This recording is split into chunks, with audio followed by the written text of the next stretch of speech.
Nous en venons aux questions du groupe du Mouvement des démocrates et apparentés. Et la parole est à monsieur Bruno Millienne. Merci, Monsieur le Président. Monsieur le Ministre, le groupe MoDem a soutenu le gouvernement et a voté la loi de finances 2018 avec enthousiasme, vous le savez. En tant que porte-parole du groupe concernant l'environnement, je m'étais réjoui de cette loi de finances, la trouvant équilibrée entre la nécessité de réduire la dépense publique et la prise en compte de l'urgence climatique. Mais comme rien n'est jamais parfait, j'avais cependant évoqué 2 points d'inquiétude qui me tiennent particulièrement à cœur et que je tiens à répéter aujourd'hui. Je trouve effectivement cela anachronique de continuer les primes à la conversion des véhicules sur l'achat de véhicules diesel, même si cela est du diesel hybride, alors que la volonté du gouvernement est de ne plus avoir de voitures ni diesel ni essence d'ailleurs d'ici à 2040. En effet, interdire à long terme tout en encourageant dans le présent me semble incohérent. Du coup, j'aimerais en savoir plus sur la politique du gouvernement concernant l'industrie du diesel dans sa globalité. Nous nous retrouvons aujourd'hui à interdire le diesel, ce dont vous le savez, je me réjouis. C'était pourtant une énergie que les pouvoirs publics ont poussée et favorisée durant les dernières décennies, et je crains que nous soyons en train de répéter la même erreur avec l'électrique.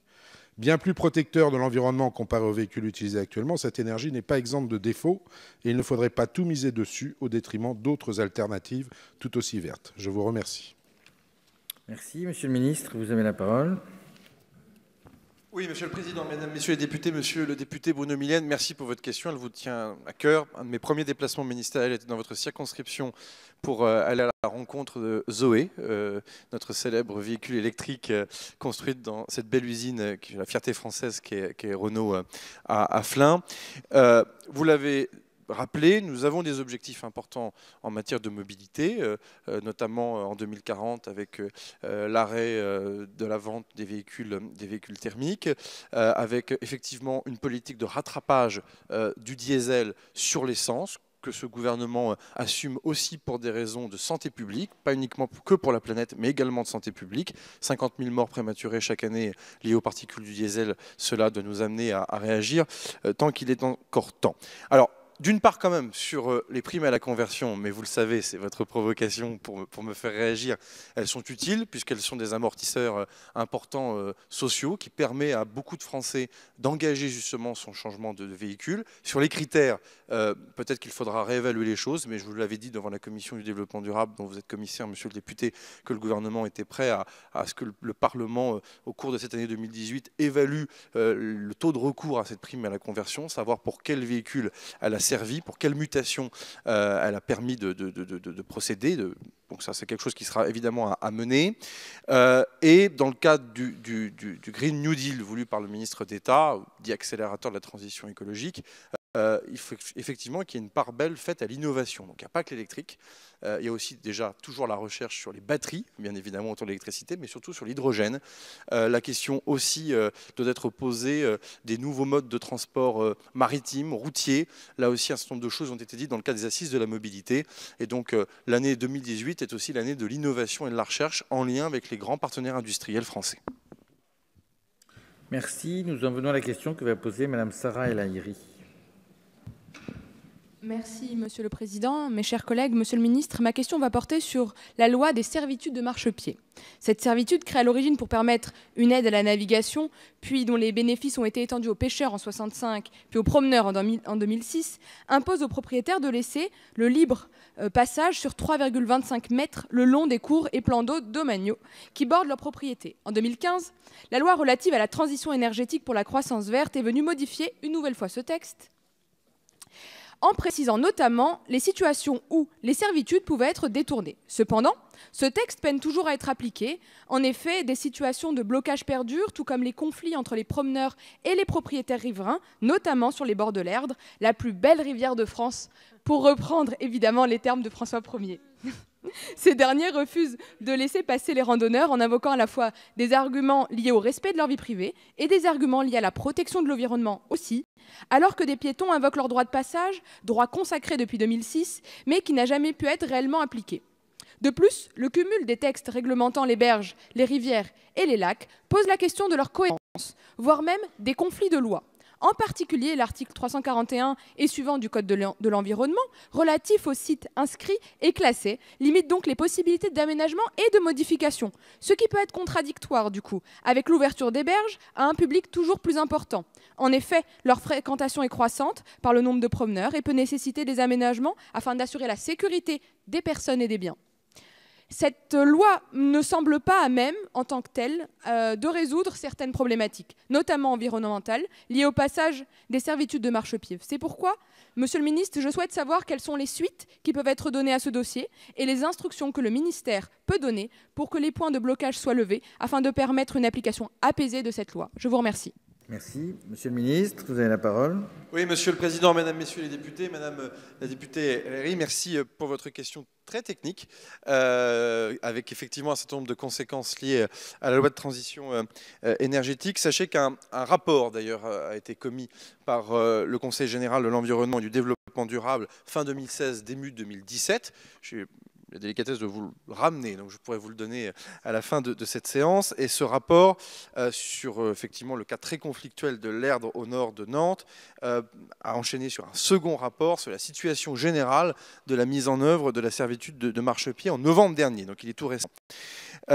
Nous allons examiner les recommandations faites dans ce rapport, notamment sur le plan législatif, Madame la députée, et réglementaire pour améliorer la situation. Je peux vous citer d'ores et déjà quelques recommandations intéressantes de ce rapport que je livre à votre réflexion. 1. Prendre en compte la servitude de marchepied dans les documents et certificats d'urbanisme à la base. Développer le dialogue et la concertation avec les populations en s'appuyant sur les élus de proximité, mais l'écrire en tant que tel pour que cela devienne une obligation. Et assurer une concertation là aussi obligatoire avec les propriétaires riverains. Ce sujet, vous le savez en tant que parlementaire de cette zone, soulève parfois des oppositions extrêmement violentes, voire virulentes, voire violentes, des propriétaires comme des promeneurs. Aussi, vous comprendrez bien que s'il y a une modification législative, Madame la députée, il faudra prendre le temps et la peine aussi de les concerter comme il se doit avec l'ensemble des parties prenantes et notamment les élus locaux. Merci à vous. Merci. La parole est à Madame Justine Benin.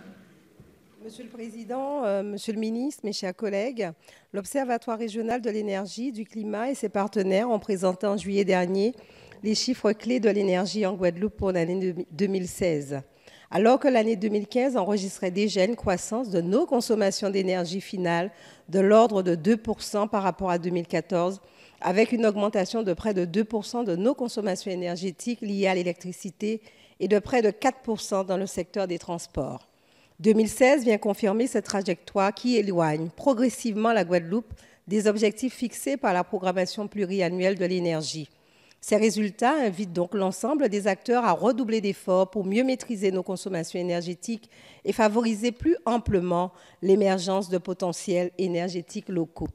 L'élaboration d'une stratégie énergétique ambitieuse repose à la fois sur un volontarisme territorial fort avec l'ambition de parvenir à l'autonomie énergétique du territoire et une préoccupation de se fixer des objectifs réalistes compte tenu des défis à relever dans des délais courts.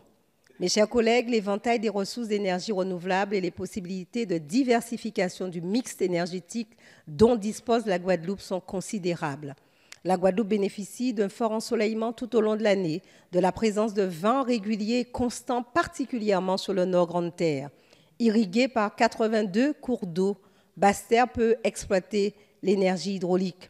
Enfin, la bagasse peut être utilisée comme biomasse et la présence du volcan permet l'utilisation de l'énergie géothermale. Sous l'effet d'une politique volontariste, les énergies renouvelables peuvent ainsi répondre dès 2020 à plus de la moitié des besoins d'électricité du territoire et couvrir plus de 3/4 de la demande en 2030. Monsieur le ministre, pourriez-vous aujourd'hui nous présenter les objectifs et les mesures que souhaite prendre le gouvernement pour accompagner la Guadeloupe et ses collectivités vers une transition énergétique aboutie qui permettra à la Guadeloupe d'exploiter enfin l'immensité de ses potentiels naturels en matière d'énergie renouvelable. Je vous remercie. Merci. Monsieur le ministre, vous avez la parole. Oui, Monsieur le Président, Mesdames, Messieurs les députés, Madame la députée Justine Bénin, vous avez 1000 fois raison. En matière de trajectoire des énergies renouvelables, les Outre-mer constituent des opportunités absolument fabuleuses. On a parfois du mal à comprendre que dans certains territoires, un peu de retard ait pu être pris. J'ai pu m'en rendre compte récemment, non pas dans les Antilles, Madame la députée, mais dans le Pacifique. J'ai eu l'occasion de m'en entretenir avec les élus concernés. La méthodologie de l'État et du gouvernement, pour le coup, est la bonne, c'est-à-dire, comme vous le savez, d'avoir une programmation pluriannuelle pour l'énergie propre à chaque territoire. Et ça, pour le coup, c'est heureux, puisque ça permet de faire véritablement, pardonnez-moi cette expression, mais du sur-mesure en fonction de la topographie, de la géographie, de la météo de chaque territoire d'outre-mer. Donc ça, bien évidemment, cette logique de PPE individualisée par territoire d'outre-mer sera maintenue. Sur le document actuel, la PPE actuelle pour la Guadeloupe, je rappelle juste, je ne connais pas encore les chiffres par cœur, ça ne saurait tarder, mais quelques éléments. Des mesures d'efficacité énergétique importantes pour réduire la consommation d'énergie de 150 gigawatts en 2018, 508 gigawatts en 2023 par rapport à 2015. Souvent depuis Paris, on considère que la performance énergétique des bâtiments est une affaire qui ne concerne pas l'outre-mer, c'est une erreur, puisque là où le chauffage peut être un enjeu pour la métropole, la climatisation, le rafraîchissement est un enjeu majeur, bien évidemment, pour les Outre-mer, donc il faut y travailler. Une forte progression des énergies renouvelables dans la production électrique, avec un objectif de 68,6% en 2023, une augmentation de la part des énergies renouvelables thermiques dans le mix sur la période 2015-2023, un objectif de déploiement de 100 bornes de recharge pour véhicules électriques privilégiant le recours aux énergies renouvelables pour alimenter ces bornes. Maintenant, la question, c'est comment y arriver sur ces objectifs. Il se trouve, Madame la députée, pour un sujet, un dossier que vous connaissez bien, je vais me rendre de nouveau en Guadeloupe pour parler d'eau dans les jours qui vont venir, pour réunir l'ensemble des élus du territoire, pour leur rappeler d'ailleurs ce que dit la loi, Madame la députée, en matière de distribution d'eau potable en Guadeloupe. Et j'aurai l'occasion, à la faveur de ce déplacement, de réunir l'ensemble des acteurs de l'énergie pour également nous interroger sur le comment. Je suis à votre entière disposition là aussi. Merci.